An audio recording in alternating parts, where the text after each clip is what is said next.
Welcome everyone to Blood on the Bayou series number 3, hosted at The Adventure Begins. I am Josh and I am joined today by John, and we are here to bring you round number 1. How are you doing today, John? I'm doing great. Looking forward to see Justin Mooney on Vynsett, Chris on Levia. Looks like they're trying to decide who goes first. What do you think about this matchup, Josh? Well, I mean, we have two shadow heroes. I've played Vynsett. I've been playing Vynsett recently, but I have not played into Levia. And I don't really know what the Vynsett's role is here. I know that Vynsett kind of takes, kind of says, okay, if you're trying to fatigue me, I'm going to stack you. If you're trying to just run into me, then I'm just going to block and get better value off rune chance. I don't really know what the Vynsett is going to do here. We see flipping over that Chris is presenting AB1. And Chris also showing the mandible claws, which makes me think that this is a more aggressive slanted Levia deck, making sure to kind of really capitalize on these Blood Rush Bellow turns. Looks like a Carrion Husk. It has the AB on that headpiece there, as well as the Apex Bone Breakers and the tried and true Scabskin Leathers. And then we are seeing over on the Vynsett side the Face Purgatory, as well. Is that what gloves is he running? It looks like the pop for 2 rune chance. I forgot it. Vexing Quill Hand. Vexing Quill Hand. Absolutely.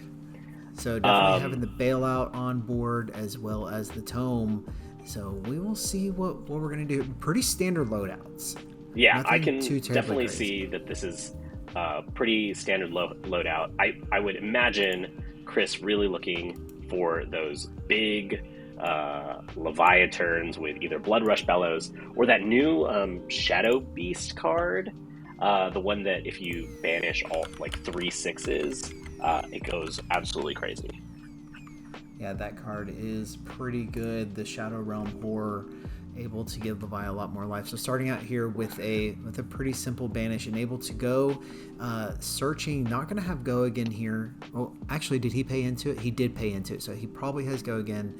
And able to go and search out his first aura. Malefic Incantation.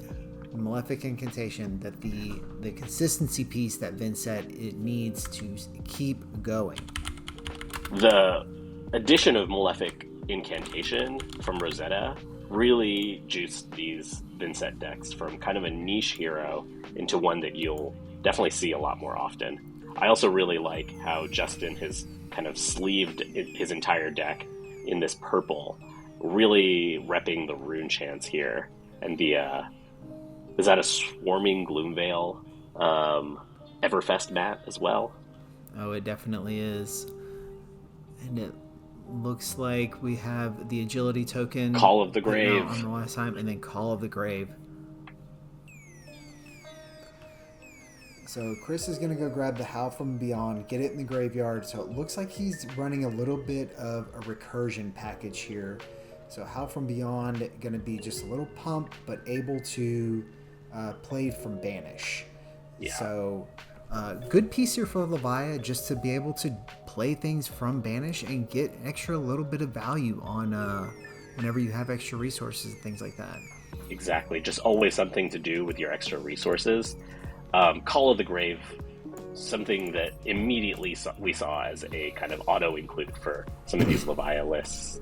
Just really able to tutor out something really cool out of their graveyard. Chris already unlocking the three cards he needs in graveyard, so able to play out just about all of the cards that he could want, as most of the cards from Levia are banished 3 from the graveyard, and having a 6 in there from the agile windup that he did on turn 0. So Chris here with a little bit of go again. Let's see what he wants to do with it. I think 3 cards in hand, go again.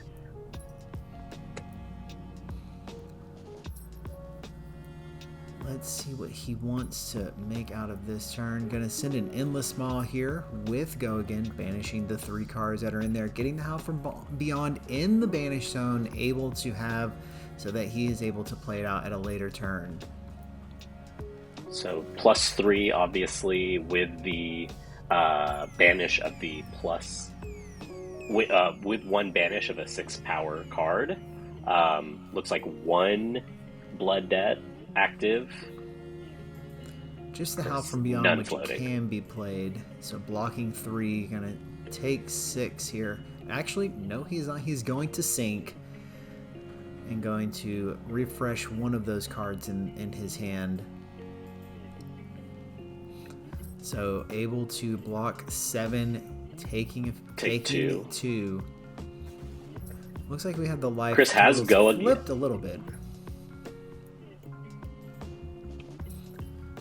Life Chris has Go Again here. That's all right though. Chris just gonna Arsenal and pass and go the next part of the turn. There he is. And now Justin, Vynsett trigger. Widespread Ruin coming out. That's in one of those 3 for 6s. I'm pretty sure that you banish off the top on pain. I guess it's actually a 2 for 6. I lied. You're gonna have 1 rune chant on the backside from the Malefic. But also has, I believe, maybe a Deathly Delight also in the back end that he started off from the first turn. 1 card in hand.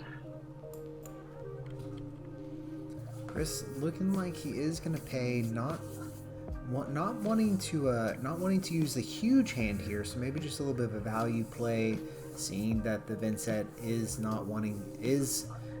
just blocking a little bit, going to trade some blows and fill out this matchup here. Also just filling up the graveyard. Yeah, filling up the graveyard is with one of those Shadow Realm Horrors. I think he did block. He blocked all of it out there. Pretty interesting. Yeah. So as the Vynsett player, Hungering Slaughter Beast going to come in. And the Blood Debt is going to go off.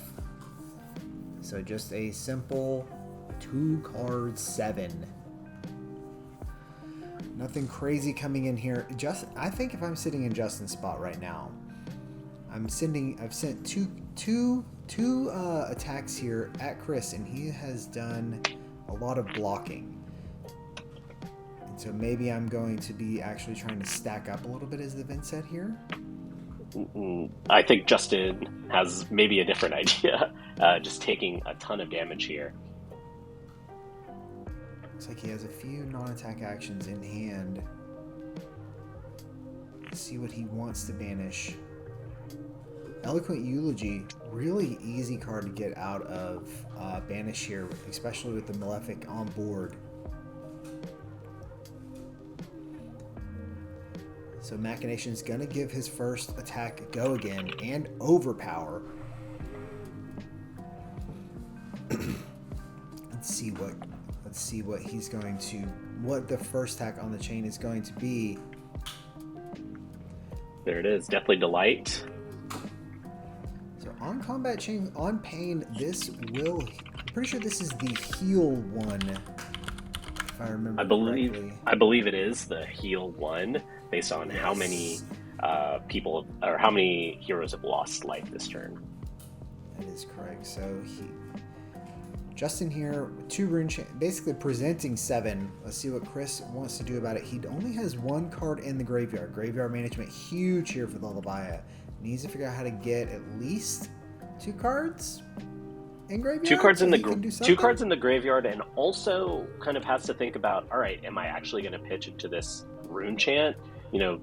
Defending the rune chant with Arcane Barrier does not put anything into the graveyard that he can banish later on. And with Overpower, Chris is probably only going to be able to get 1 card in graveyard, but there is Go Again, and there is 1 rune chain. It seems pretty face up that Eloquent Eulogy is going to be the follow-up here. 2 cards left in hand as well. I'm pretty sure one of them is a Funeral Moon, so if he does take damage, now Funeral Moon is active to be able to be played at instant speed. Chris taking some damage from the rune chant is going to... Justin is going to get life from that Deathly Delight, after all, once combat chain closes. Correct. And if he does play the Funeral Moon, he can pay the Vynsett trigger, and again then Justin will have taken damage on the turn and will get life, and there will now be 2 life that is recovered from Deathly Delight. So Chris going to take the 5 here. We'll see what Justin has for the flop. He has a Dirge in hand. I really like Dirge in this deck. It's a really good bailout for whenever you kind of break up and you don't have the correct rune chance. Oh, the Revel in Rune Blood. I love having Revel in Rune Blood. My play here would 100% be arsenaling the Dirge, because you're not going to have any rune chance at the beginning of the next turn. Funeral Moon coming out, getting an extra rune chant, now 6. Looks like he passes the Vynsett trigger. 6 and 4. 10 more damage on top of the 7 that already came. The 17 damage turn coming out here. A lot of damage, but critically no disruptive effects here. Chris looking to hold some of his cards in his hand, but may also want to block a few in order to build his graveyard. Takes the rune chance, which means he will also be getting an Eloquence token here. Eloquence can be a pretty critical piece for getting extra action points in Vynsett.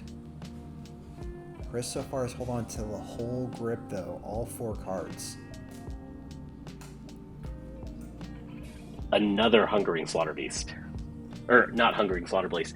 Shadow Realm Horror. Yes. One of those already in graveyard. Or already in Bannerstone. Creating the Might.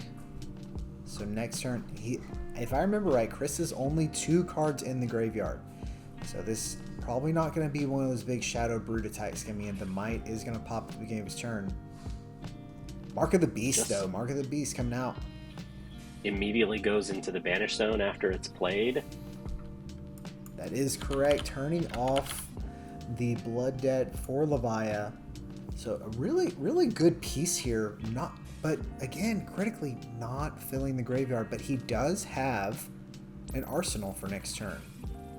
Yeah, this turn a little anemic in terms of kind of attack. When you think of just how much damage Chris took, kind of going from high 30s into this 27. Having to pitch here for the oh my gosh. Reduced to Rune Chant. The reduced to Rune Chant. Doesn't feel good, but still gets a Rune Chant out of it. Able to block it out completely. A little bit of a defensive heavy hand there from Justin. Able to convert it though.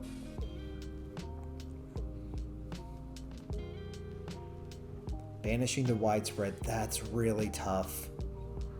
But has the Dirge to kind of bail him out, right? He does have the Dirge to bail him out. I think it's a little bit tough on Chris's side, but he's just gonna hold it. Justin gonna hold it and look for a bigger turn next go around. This gives Chris a lot of leeway to kind of take tempo and just put on the gas right here. Critically, he did not give him the chance to fill his graveyard though. He could ultimately just play out the Howl from Beyond. There it is. He can't. Yeah. Oh, yeah. Good call. Good call on that. Yeah. He has the Howl from Beyond to go ahead and get the 3rd. Adding that 3rd card. There it is. There we go. Showing the value from that recursion piece, and actually kind of just bailing Chris out there. Howl from Beyond really just bailing him out. Pretty good. That was a really heads up play just at the beginning to get that piece started from the Call of the Grave. Starting on turn 1. Hungering Slaughter Beast going to come out though. Going to send another 10. Oh, it's 9. I can't count. Must be a yellow Hungering Slaughter Beast. Yeah, it definitely is the yellow if we're coming in for 9. So Justin, lining up some cards to block here, does have Arsenal Disruption sitting Representing in Pummel? Banish. Don't know if Chris is running it, but could have. Yeah, that would be an interesting inclusion in a deck that's already so tight. Definitely will. Justin needs to update his life total there. Chris, had a 5-card hand, only ended up using 3 cards in that entire exchange to present 9 damage. Not exactly, I think, the tempo stealing turn that maybe Chris would have wanted. Maybe would have loved to see a Blood Rush Bellows there. And now Justin kind of able to fight back. Doesn't have any Malefics on board, but with the closing of the combat chain, Justin is going to make 2 rune chants now from the Deathly Whale. So that's pretty crucial here. Really big on the Vynsett side to keep these rune chants rolling. This looks to be a yellow, so I think we're coming in for 8. Justin saying he's doing brute things. I mean, just trading big blow for big blow. The shadow heroes. And he does. Yeah, the eloquence is gone. Good job cleaning up there, Justin. Keeping the game state nice and tidy. Chris trying to decide what's up. It is just one. No action points left.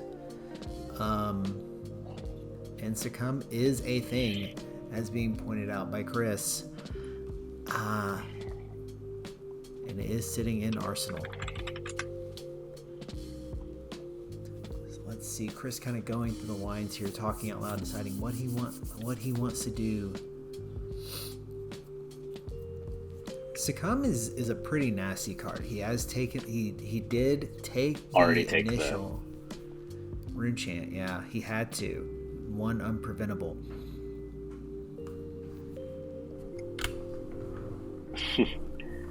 If Chris gets succumbed here, there is a chance that he could completely whiff his hand and end up taking a lot of blood debt. All right, didn't get succumbed to temptation here. So Chris, again, 5-card hand. Chris saying, show me if you got it, and he didn't. Notably, we have not seen a Blood Rush Bellow. This has been a very fast match. This is the discard. I know what it does. It discards. Yeah, if you discard a 6, it adds the 6. Adds however much power it is. So the Hungering Slaughter Beast, so it's going to be a +7 on the next attack. So the next card coming in is going to get +7. So let's see what he's going. How for another +3, so +10 on the next attack coming in. Another Slaughter Beast. Having to banish 3 more cards, but Slaughter Beast notably is just gonna do its damage regardless of what is banished. It was tear limb from limb, by the way. There we go. I just thought of it. There we go. Has to use 2 dice to represent exactly how much damage this is coming for. Coming in for 17 on the huge Hungering Slaughter Beast. I believe there should not be. It should be hits all the way through, or there should be mostly hits in Chris's graveyard. So even then, he's just trying to turn off blood debt. So if he just hits 1, it's okay. Yeah, so exactly. Leaving behind one of the misses, which is fine, but it's as a Levia player, you're just managing the graveyard over and over. But again, coming in for 17, representing most of Justin's life total here. Yeah, we'll go down to single digits if he chooses to take all of this.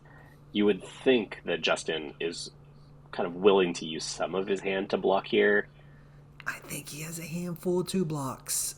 It does look like he's got a couple of shadow puppetries in there. So he blocks 12, taking 5, and then going to take the additional blood debt. So taking 6 on this go around. Just all pumps. Showing all the good non-attack actions that Vynsett runs. So Chris now with all the tempo in the world. Just gonna go ahead and play out the dirge. Yes, just to kind of make sure. Is gonna play the dirge so that he can play out the widespread. And now actually telling Chris, you need to give me some cards, or I'm taking your arsenal. So good on Justin there, keeping the widespread destruction in the back pocket and the dirge, and able to just bail himself out on a turn that he didn't block as well as he wanted to, but still able to do something and not just give Chris a full grip. And he grabs Chris using the husk. So I'm pretty sure that Chris now is at 16 and Justin at 19, as the life totals are flipped a little bit on the counter we have at the top. So Chris, using this Howl from Beyond for, I believe, a 3rd time, is able to get that 3rd card in graveyard and coming in with a Boneyard Marauder. Just coming in for another 9. Just vanilla 9. This Levia deck can just keep pulling out the pumps, but notably Chris has not seen a Blood Rush yet. Yeah, would love to see a Blood Rush, especially with maybe 2 or 3 turns of a 5-card hand. Thankfully able to use some pumps, Tear Limb from Limb, Howl from Beyond, to kind of maximize the value from the hand, but definitely would have loved to see something like a Blood Rush there.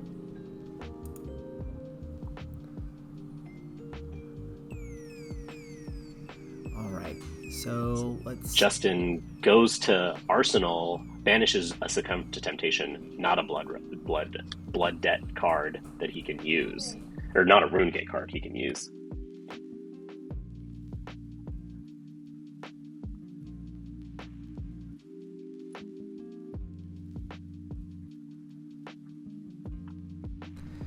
So Chris talking, yeah. Hold on, Vynsett pulling out one of those there's no attack hands here. Call to the Grave, gonna be the play though. Chris, exactly talking about this issue where now that Justin is just not attacking, Chris doesn't have the opportunity to fill his grave.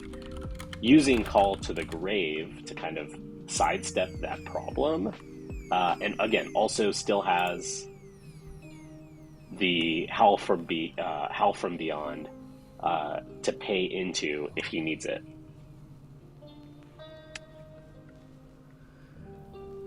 I know that before Call to the Grave was out, I had played Chris at a competitive event. This had to be back during Uprising, and I just didn't attack into him one turn and just stuck him with 1 card in graveyard. And he's looked at me and said, well, that was probably the best play you could have made. But with this Call of the Grave, now, it's so difficult to just say, well, I'm just not going to attack you.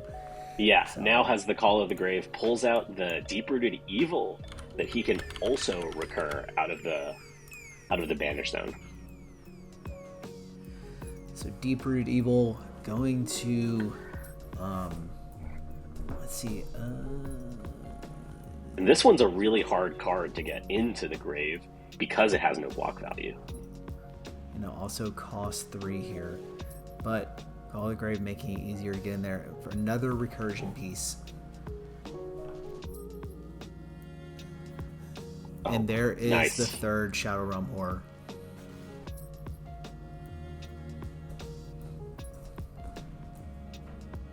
And so Shadow Chris Realm Horror. Yu-Gi-Oh card text. has two modes because he banished two cards with six or greater power. It was the Boneyard Marauder and the Deep-Rooted Evil. So coming in for 7 go again. Justin cashing in his Face Purgatory. Oh, Beast Within trigger. They just have it. Sometimes the Brute players just have it. So now Chris is going to get rid of that card and get another card in hand. Loses one. Leviathan is running loses a his lot Doomsday. Of misses. So loses 2 life for it, but still able to keep the turn going. With the resources that he needs to kind of...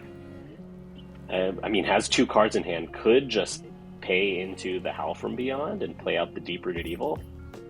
Justin blocking with a Malefic for that. And really kind of blown out by the Beast Within being in hand.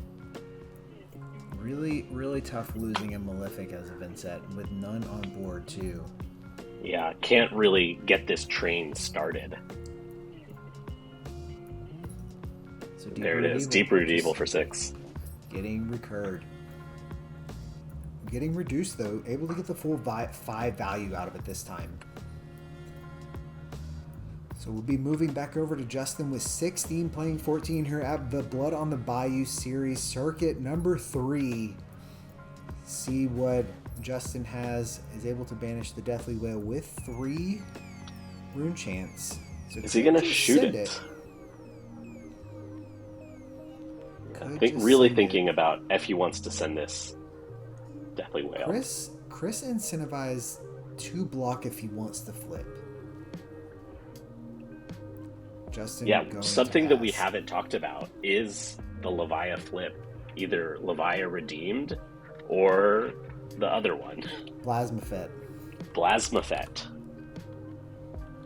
Yeah, so Blasma definitely probably what he's playing towards in this more aggressive matchup, especially because his Banish Zone is loaded with super good attacks in there. A couple of Shadow Realm Horrors in that Banish Zone would be able to close this game out if he gets there. A lot of times the Levia player will just swing claw and pass, take the Blood Debt down, and flip into Blasmafet. We'll see what Chris wants to do here. I don't know if he has any non-shadow attacks to. Just gonna go ahead and play the Howl again. This is his 4th time playing it. So much value. It's the value train running along here for Levia. Even without a Blood Rush Bellow, still making so much value come out of this deck. Slaughter Beast's gonna come out again. 2 floating, representing Pummel. Humble 9. Keeping the last Shadow Realm Horror in there, but turning off Blood Debt. So Chris saying, you know what? You're going to have to push me past this. I'm not just going to willingly lose 1 life in a Blasmo.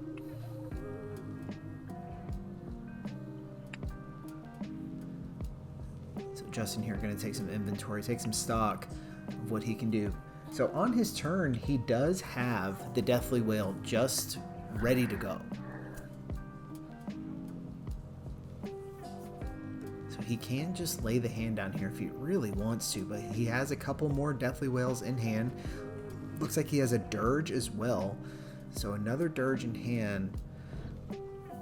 And is that a Cull? It looks like it is a Cull.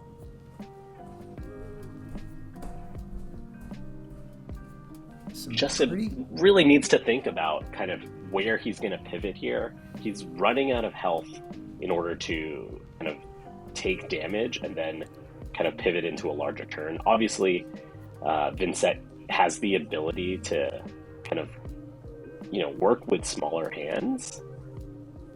And I think this is kind of exactly where she's trying to pivot. Another Deathly Wail. 2 attacks in Banish. Machinations for the go again. So we can do some pretty crazy things with Cull and Dirge here available. Going to send the Deathly Wail.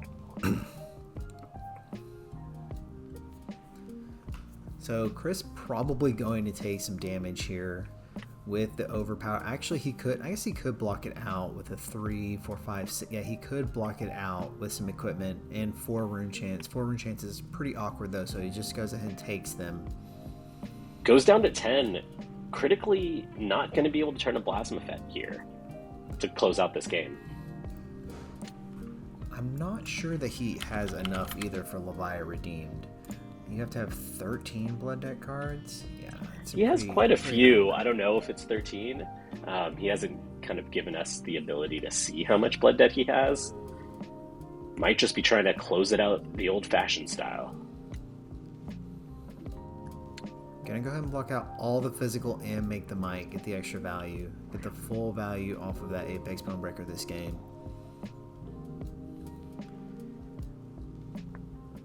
Going to close the chain, make the rune chant.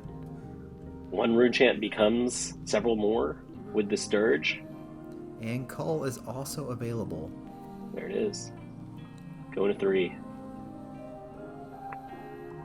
Another. Holding on to the Cull. 3 and 6 coming in. And this is where it becomes a little tough for Levia. Really wants to hold on to this hand so she can close out this game. Justin not going to make it easier. Presenting the casual lethal right now. Or no, I'm sorry. Sorry, the life totals are switched. Takes the 3.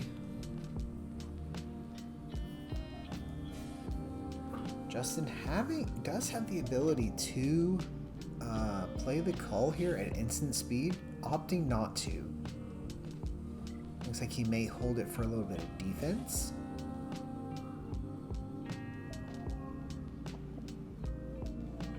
And blocking out the remaining 6. A Cull could just absolutely blow Chris out of the water right now. Chooses not to. Yeah, I'm wondering if the Cull does go there. Is that just game? Yeah, I think a Cull there may have forced Chris to banish his card, that his only resource card, and wouldn't be able to pay for any of this blood debt. And going past that, we are Chris now having the Boneyard Marauder going to send out here just to get the banish coming out. Tons of cards to choose from here in this very well-stocked graveyard now. Yeah, now really doing a lot of defending.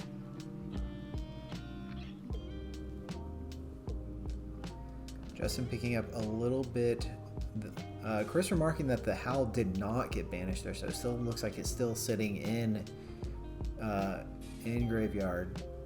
So, did he play the Howl? Oh, he did play the Howl again.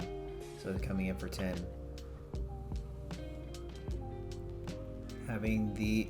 These cards have been stuck together the entire game.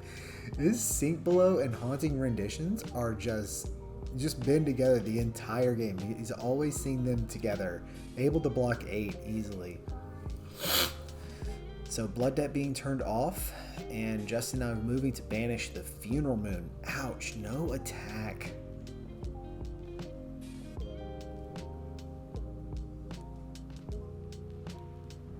He does get a Malefic out to start the train going, but that looks like it's going to leave Chris.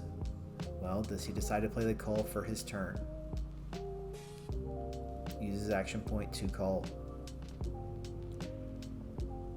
Wants to take 1 out of the hand from Chris.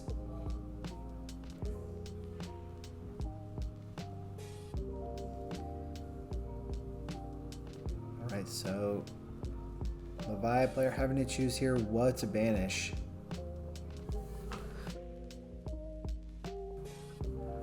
Justin with the old Runeblade hand doesn't attack, and now passes to Chris with 3 cards in his hand. Dread Screaming's exactly what you want to see when you have multiple cards in hand. Trying to go wide with a well-stocked graveyard looks good. Chris getting rid of the Sin packing there, so he is running some non-shadow cards if he needed to at some point to just send a sort of vanilla attack, if you will. Gets Howl and another 6, so this Dread Screamer will be coming in for Go Again. This is going to be a 6 Go Again. With one floating and one card in hand, follow-up looking like it may be a Claw? Could be a Claw. If a Boneyard Marauder would be kind of the most ideal situation here, but has already played, I believe, 2.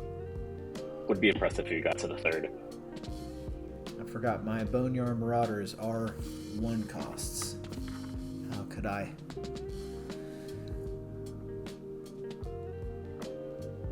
Alright, so 7 playing into 6, presenting lethal on board. Going to be blocking with a Cull, and it looked like it was also a Revel in Runeblood. Justin has armor here, should he choose to deploy it. Okay. Instead of a Boneyard Marauder, hey, let's get some cards out of Banish. Deeper Evil. Easy recursion pieces. Yeah. Finally sees the opportunity to block with equipment pieces. Block 3, take down to 2. Still has a little bit of a way out with the Quill hand. Does he have an attack? Found he one. Does. So not completely bricked this turn, but also not a very powerful attack. It does present lethal. Casual lethal, you are correct.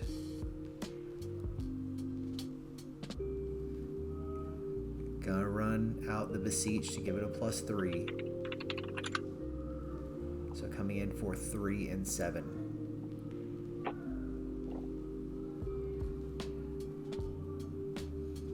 With the Quill hand on board, you're still able to bail out if you get a 3. If you get a 3 cost Rune Gate in the next turn. That's why these Malefics are so incredibly important in this matchup. Takes the 3. Eloquent Eulogy is what this is. Oh, yeah. So Eloquent Eulogy coming in for 7 is going to make the Eloquence token on the backside. Which, interesting enough, then also can give the Funeral Moon Go Again and generate an action point. He doesn't have, the only thing he'd have to follow up with is a Flail, but still it is an available line. And with life totals this low, I mean, Chris obligated to has to give some cards here, and just gonna take this line to pop the Funeral Moon with the Eloquence token. So looks like we did get the life tracker matching up here. Oh, did not actually use the Eloquence token because did not close the combat chain, so now still has the Eloquence token. Still has it for next turn, correct. Maybe wouldn't have wanted to because he would have had to pay into the Flail. But yeah, definitely could have presented lethal yet again on this turn. So Claw for 3?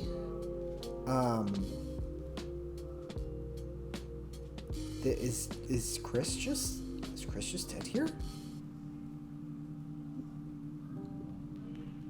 Yeah, so tosses gives it Go Again, and is now, I believe, trying to change into Levia Redeemed. 15 blood debt, he just counted it out. So he uses it to convert and heals up. Wow. Very good play. Levia Redeemed coming in here, going to heal Chris up to 8. And now all of the cards go face down in the banished zone. So Blood Debt no longer an issue here.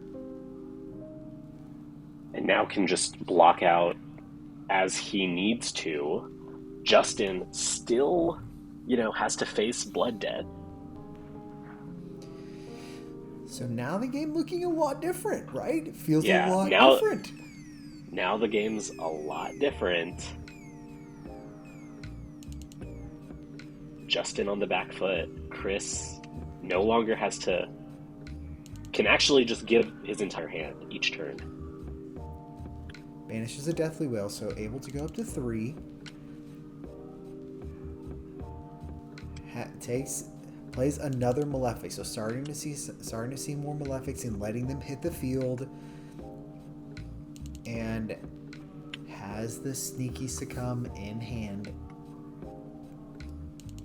but it's just going to be a Deathly Wail for 3 and 6. Is it?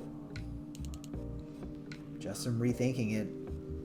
3 and 6, pretty easy block out for Chris, and especially with no Blood Debt. Yeah, he's pushing here. Gotta use what's on the board. Gonna make it awkward. 5 and 4, and 2 more rune chants on the backside. So lethal here, presented. Chris taking 5. Healed up to 8, immediately goes back down to 3.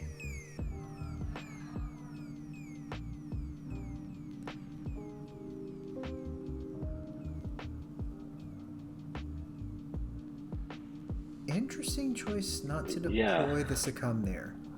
Yeah, very interesting choice not to deploy the Succumb. Gonna hold on to that for another turn. Oh, there it is. And first blood rush of the game. There it is. There's the blood rush he's been looking for. Those blood rushes are buried in this. Yeah. Really took a long time to get out here. And I think that since we haven't seen them, we're going to start seeing them back to back here, coming in pretty quickly. So going to be lots of damage coming out. And Justin's going to have to try and weather this storm. If you're a Chris fan, you want resources. Found a blue coming in for 5. The Claw 4/5 classic brew play. Looks like this. So this is going to demand 2 cards.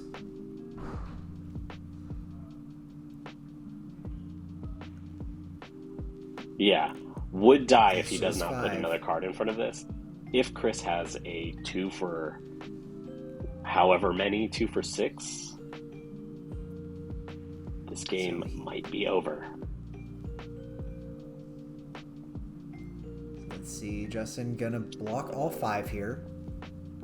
Chris reminding him that the claw was for 5, so it is able to block it out. Dread Screamer gonna come in with Go Again, but 2 this will be for 8. 6. And that's gonna be it.